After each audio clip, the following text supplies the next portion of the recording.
Estamos aquí en una nueva edición de La Voz del Campo, la columna de la sociedad rural en actualidad. Y hoy, vamos a hablar de lo que es el tema del día acá en actualidad, si se quiere, porque posteriormente vamos a tener a una invitada, a una concejal que va a hablar del tema feedlot desde la cuestión política, obviamente, desde su ámbito, pero ahora vamos a hablar del tema feedlot, pero desde otra mirada, de una mirada, de una perspectiva científica, digamos, para poder demostrar que una misma problemática se puede abordar de distintas miradas y confluyen distintas miradas en un mismo tema. Vamos a hablar específicamente de una charla, de una jornada que se va a hacer este lunes 19 de octubre, el próximo lunes, que es una charla que organiza el INTA, el Ministerio de Agricultura, Ganadería y Pesca de la Nación y CREA. Y en esa charla va a haber una exposición de integrantes del INTA local, que son Marianela Díez y Miriam Barraco.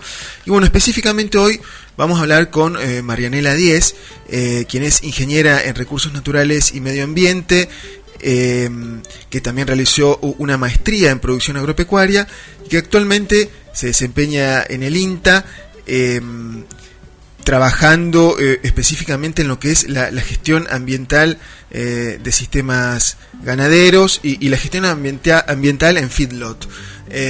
Buenos días, Marianela, ¿cómo estás? Buenos días, Mauro. Buenos días a toda la audiencia.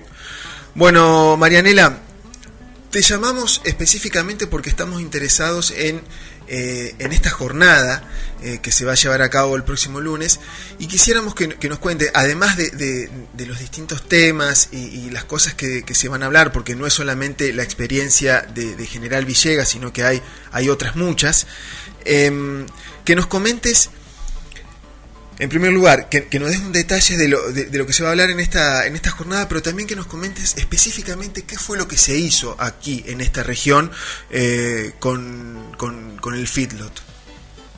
Bueno, sí. Desde el año 2015 que comenzamos a abordar esta problemática de los feedlots y a mirar algunas particularidades de este tipo de sistemas, y la demanda llegó puntualmente por los productores o las empresas que están abocadas a esta actividad. Su principal preocupación en ese momento era la inquietud o el conocer el impacto que estaban generando sus propios sistemas sobre algunos recursos naturales. Entonces, lo que nos convocó principalmente fue por un lado el desconocimiento de la falta de información científica y tecnológica sobre la gestión de los residuos que se generaban en este tipo de sistemas, y por otro lado la falta de una reglamentación tanto a nivel provincial como municipal. Entonces, una de las preguntas que nos hicimos cuando nos comenzamos a reunir en estas mesas integradas por diferentes actores involucrados en el sector, nos preguntábamos, si era posible conocer o saber si los sistemas actuales estaban contaminando, si se podían jerarquizar indicadores para medir en algún punto el impacto que estaban generando estos tipos de sistemas, y qué alternativas de utilización o de gestión de estiércol existían.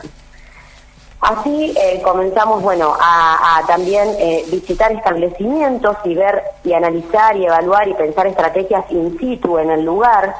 Nos capacitamos con especialistas de otros INTA, nos visitó gente de INTA Anguil, gente de INTA Castelar, para capacitar a todos los que formábamos parte de este grupo, y nos enfocamos puntualmente en dos áreas. Por un lado, el estudio de la dinámica y calidad química del agua de Napa, que tiene que ver un poco con estudiar algún indicio de contaminación, ya sea puntual o difusa, de los feedlots, y por otro lado, las alternativas de gestión de esos residuos, en este caso en particular el estiércol, que es lo que se genera en los corrales, y empezar a pensar alguna estrategia de utilización de esos residuos para poder gestionarlos de manera más eficiente.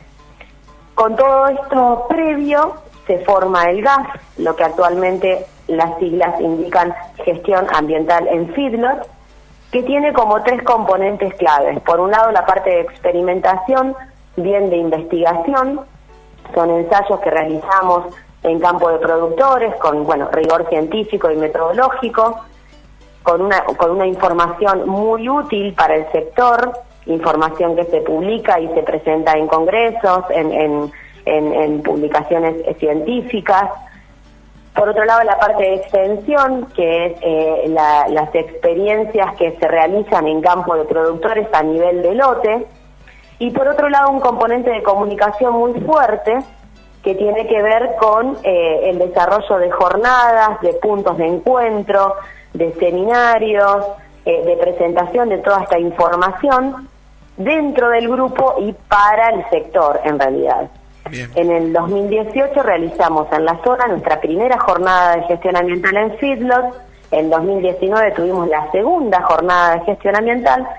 Y este año, por todo el contexto que estamos atravesando, la propuesta es un seminario virtual o un webinar que le llaman, abordando y enfocándonos puntualmente en lo que es las estrategias y oportunidades para la utilización de estiércol de feedlot. Está propuesto para el lunes 19, el lunes próximo a las 18 horas. Es un evento totalmente gratuito que se va a transmitir por el canal de YouTube de INTA Villegas, ingresando al www.youtube, ingresan en el buscador YouTube Villegas, YouTube INTA Villegas, y ahí se suscriben al canal y van a estar el seminario en vivo. Vamos a iniciar la charla con una disertación a cargo de Nora Kugler, que es la coordinadora de este grupo y pertenece a la institución del CREA, donde nos va a contar, cómo se inició este grupo, qué objetivos y avances persiguen. Por otro lado, vamos a continuar con una disertación de Pablo Cañada, que también es profesional de la institución del CREA, donde nos va a hablar toda la parte de legislación y enfocándonos principalmente en las provincias de La Pampa, Buenos Aires y Córdoba. Luego viene la gente de INTA Villegas, junto con Miriam Barraco, vamos a estar comentándoles acerca de el uso agronómico de residuos de feedlot y las experiencias y todos los resultados que estamos obteniendo acá en la zona. Luego continúa Nicolás Sosa, que es el coordinador nacional del proyecto de residuos pecuarios, que trabaja en el INTA Manfredi, y nos va a estar hablando sobre el tipo de tecnología para la distribución de estos residuos, eficiencias, tipo de tecnología, momento de aplicación, etcétera. Después vamos a abordar la parte de costos de distintas alternativas de utilización de estiércol compostado, es decir, bajo un tratamiento previo antes de ser aplicado al suelo, que va a estar abordado por los miembros y personal de Agropecuaria La Criolla, que es un feedlot acá cercano a la localidad de General Villegas. Y por último, el cierre con un espacio de preguntas e intercambio. Marianela, vos mencionabas hace un momento que habían llevado a cabo varios experimentos en los campos locales.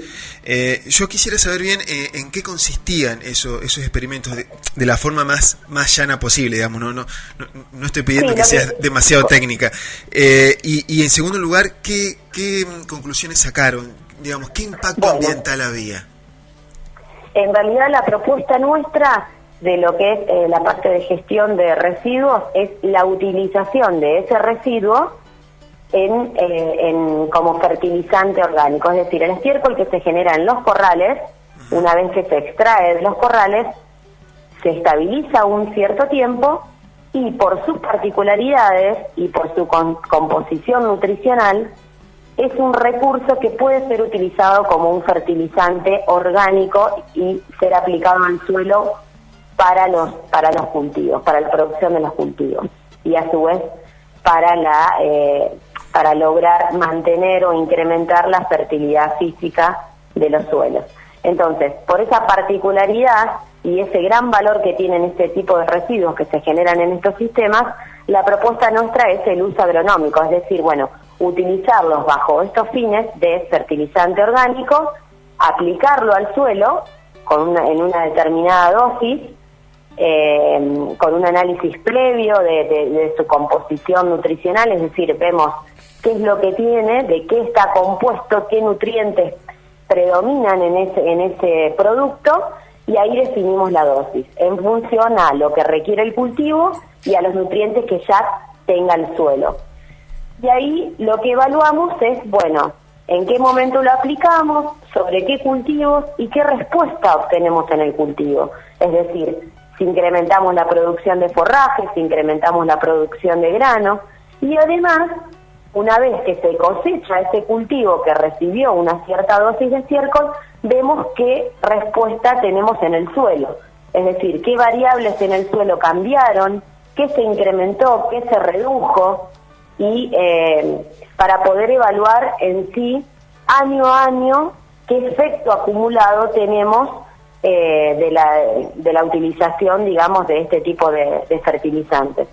Esos son los ensayos, las experiencias, la línea de investigación en lo que respecta a uso agronómico de estos residuos. Que todo eso, bueno, lo vamos a contar con más detalle en el seminario el 19 de octubre. Bien. Y por otro lado tenemos instalado una red de freatímetros en varios feedlots que integran el grupo GAS, que son hoy 9 o 10 feedlots en toda la región la zona del noroeste bonaerense. Y bueno, lo que tenemos instalado es una red de freatímetros que nos permite monitorear 2 veces al año el agua de la napa, para ver si realmente tenemos alguna presencia, algún contaminante que nos pueda estar afectando la calidad de ese agua. Estos freatímetros están instalados en algún punto estratégico, cerca de los corrales, dentro de los corrales, sobre el sector de lagunas, que es la parte donde escurre todos los líquidos que se generan en el feedlot, producto de las precipitaciones y del relieve. Y bueno, tenemos instalados esos freatímetros en esos puntos estratégicos, y a su vez siempre comparándolo con un freatímetro alejado de la zona de influencia del feedlot, para ver realmente el impacto que tiene la actividad, digamos, sobre el agua subterránea. Claro, para poder comparar, digamos, algo cercano al feedlot y algo que está lejano, y ver, digamos, cuál es el impacto. Claro, exactamente. ¿Y esa red lleva ya 3 años de generación de datos, de información, de análisis, y bueno, pero creemos, no hemos podido determinar o concluir en sí realmente el feedlot, el sistema tiene algún impacto directo sobre el agua subterránea, porque vemos mucha variación en lo que estamos midiendo. Entonces, bueno, no podemos hoy por hoy decir o concluir que realmente estos sistemas se están contaminando. Lo que sí sabemos, independientemente de la actividad, el producir mismo genera un disturbio en el medio ambiente donde se desarrolla. Entonces, la clave pasa por conocer, independientemente de la actividad a la que uno se dedique, ¿no? Conocer qué tipo de recursos se ven más afectados, qué impactos se generan sobre los mismos y qué estrategia o acción uno puede implementar o proponer para poder mitigar o reducir ese impacto. Impactan todos, el producir mismo impacta, ya sea en mayor o menor medida. Lo importante es, bueno, estar atento y a su vez ver qué acciones o estrategias nos permiten reducir ese impacto. Por supuesto. Cualquier actividad humana de por sí tiene un impacto, la cuestión es no generarle daño al ambiente. Quería consultarte si en el tiempo que llevan haciendo los experimentos han podido dimensionar si este uso agronómico de los residuos de feedlot benefició o no al suelo y a los cultivos. Sí, mira, la respuesta a los cultivos sí, se ve y es una respuesta que uno puede visualizar en el corto o mediano plazo. Ahora, si vamos ya a variables de suelo, uno debería esperar más años, digamos, para poder evidenciar algún impacto. Lo que sí vemos en un determinado nutriente en particular, en que el contenido de fósforo de los suelos se incrementa por el uso de este tipo de fuentes orgánicas. Eso sí lo vemos y lo vamos a mostrar en el seminario y vamos a mostrar datos y demás, cómo se incrementa al primer año de aplicar una determinada dosis de estiércol. Pero hay otras propiedades que necesitamos un poco más de tiempo para poder visualizar el cambio, como lo que es el contenido de materia orgánica o carbono que hacen este tipo de fuentes al suelo. Por lo tanto, el objetivo nuestro es priorizar esos ensayos de larga duración y sostenerlos en el tiempo para poder evidenciar ese tipo de cambios. Porque sabemos que la bibliografía internacional nos dice que sí, que cambios hay, que hay aporte de materia orgánica, que hay aporte de carbono, pero ese impacto, la bibliografía nos dice que lo podemos llegar a encontrar después de 5, 6, más de 10 años de aplicar este tipo de fuentes orgánicas. Bien. Así que, por lo tanto, hoy por hoy, en el suelo solo podemos ver que un nutriente se incrementa y mucho, que es el fósforo, pero el resto de las propiedades que por ahí se incrementan más con el tiempo, utilizando dosis frecuentes y durante un periodo de tiempo mayor, digamos, a lo que estamos hoy abordando, lo tenemos que ver más adelante, digamos. Por lo tanto, eso no lo podemos hoy concluir, pero sí vamos camino a eso. A ver, bueno, en el largo plazo, qué es lo que pasa con el uso de este tipo de residuos. Bien, está bueno que lo menciones a eso porque, bueno, la naturaleza y la ciencia, la investigación tienen sus tiempos, tienen su plazo y muchas veces, bueno, las personas somos muy ansiosas y decimos que no se hace nada, no se investiga nada, pero en realidad se está haciendo y mucho. Lo que pasa es que, bueno, hay que esperar. Mira, si nos remontamos hace 2 o 3 años atrás, en la zona no teníamos ningún tipo de información respecto a esto. La demanda nos motorizó a ponernos a trabajar y a pensar en acciones que tengan que ver con estas cuestiones que mencionaba anteriormente. Y hoy estamos todavía en una fase de experimentación, generando información y transfiriéndola al sector en estas jornadas o en estos puntos de encuentro que te comentaba. Pero bueno, no hay recetas acá, o sea, no hay una receta única para todos los sistemas, digamos, sino que cada sistema tiene que adaptarlo a su situación en particular. Lo importante es que el 19, en este seminario, lo que vamos a hacer es, para aquella persona que está recién iniciando en todo este tema, lo que le va a permitir este seminario es tener un pantallazo general sobre qué cosas mirar al momento de iniciar un plan de uso agronómico de estos residuos, ¿no? De estas fuentes. Y para la persona que ya está en tema y que ya viene utilizando este tipo de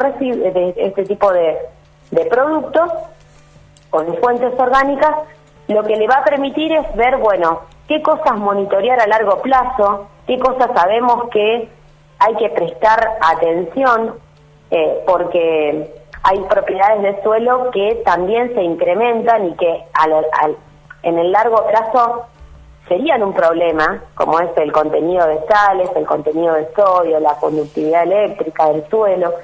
Son variables que hay que monitorear porque si uno intensifica aún más las dosis, no rota los lotes y está constantemente aplicando en una misma área, bueno, tenemos variables que se van a incrementar y que hoy por hoy no la podemos ver como un problema, pero que en el largo plazo sí van a ser un problema y una limitante para el desarrollo y la producción de los cultivos.